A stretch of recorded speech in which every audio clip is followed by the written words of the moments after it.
What would happen if you drank lemon water every single day for 30 days? We are so focused on high blood pressure. Really, no one's talking about low blood pressure, where you just don't have enough volume of blood in your body. When you wake up in the morning, you have the lowest volume of blood compared to at the end of the day. When your blood volume is too low, if you stand up too fast, you could feel dizzy. Your blood pressure might even be on the low side. If we just take an elite athlete and compare that athlete to an average person that doesn't really exercise, the elite athlete is carrying around 50% more blood volume. You definitely are not going to have the same performance when you exercise.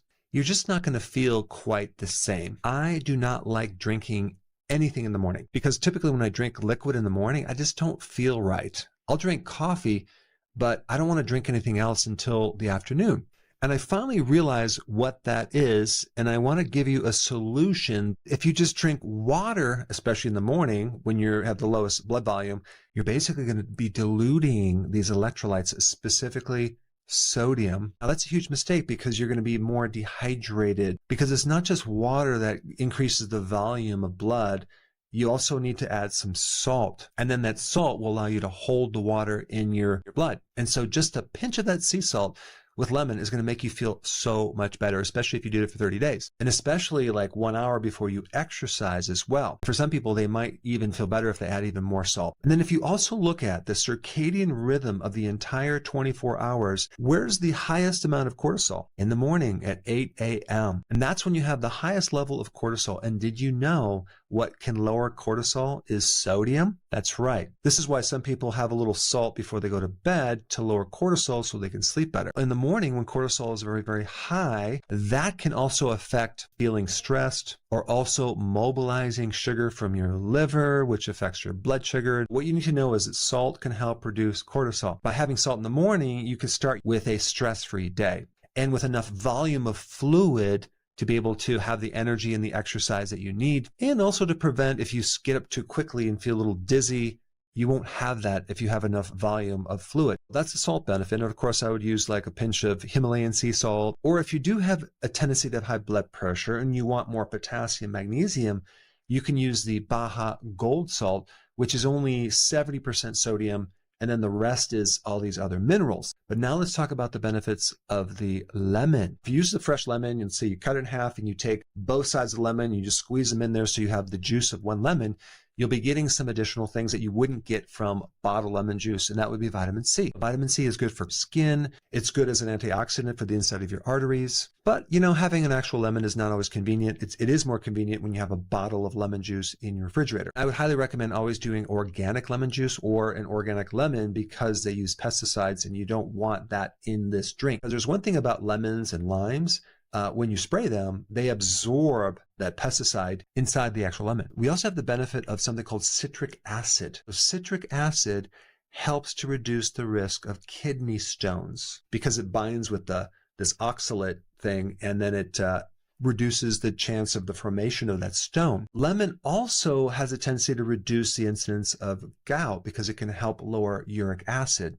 So it's really good for the kidneys. Certain things in lemon, like the phytonutrients, actually help the phase 1, phase 2 detoxification in the liver, which allows you to pull out different chemicals. The lemon also acts on the bile and also the tartness of the lemon. It helps to thin the bile. It helps to reduce the incidence of gallstones as it helps to detoxify the liver. Also, the actual stomach, the combination of lemon and salt is really good for digestion because it can stimulate digestive enzymes and juices to get the digestion flowing. The properties in lemon can also help regulate cholesterol issues. It can provide antioxidants to the inside of the arteries to help reduce the risk of certain types of problems for the heart. The polyphenols in the lemon actually increase the diversity of the microbiome. The microbes in your gut actually thrive, which is pretty wild. There's certain properties in lemon and salt that are antimicrobial. Lemons also can help increase the absorption of non-heme iron, which is iron in plants. So if someone's anemic, taking lemon juice can help them. Also, as a side note, if you have a tendency to develop kidney stones, I would also add magnesium and potassium to your protocol. One big mistake with lemon water, if you're doing this over a period of time and you're drinking it in your mouth, the acidity can affect your enamel and your teeth. So I would highly recommend using a straw. And then, of course, cleaning out your mouth with water after you're done. I do my lemon salt water right after I drink my coffee in the morning. Another thing that I occasionally do is I'll take an organic lemon, the whole thing, the peel and all with the seeds, and I will blend it with a glass of water and then also add this little pinch of sea salt to it, because there are so many additional things in the actual peel itself, and right underneath the peel, all these bioflavonoids are really good for so many things. But for some people, salty lemon water might be too tart and they like it sweet. I would highly recommend adding a couple drops of liquid stevia. And then we turn this tart thing into lemonade. It actually is amazing. Your kids would love it as well. And some people also add a little bit of apple cider vinegar to that mix. So that would be 1 tablespoon if you wanted to take it to the next level. But anyway, I just wanted to give you this simple, quick tip to see if it can help you. If it does, please comment down below.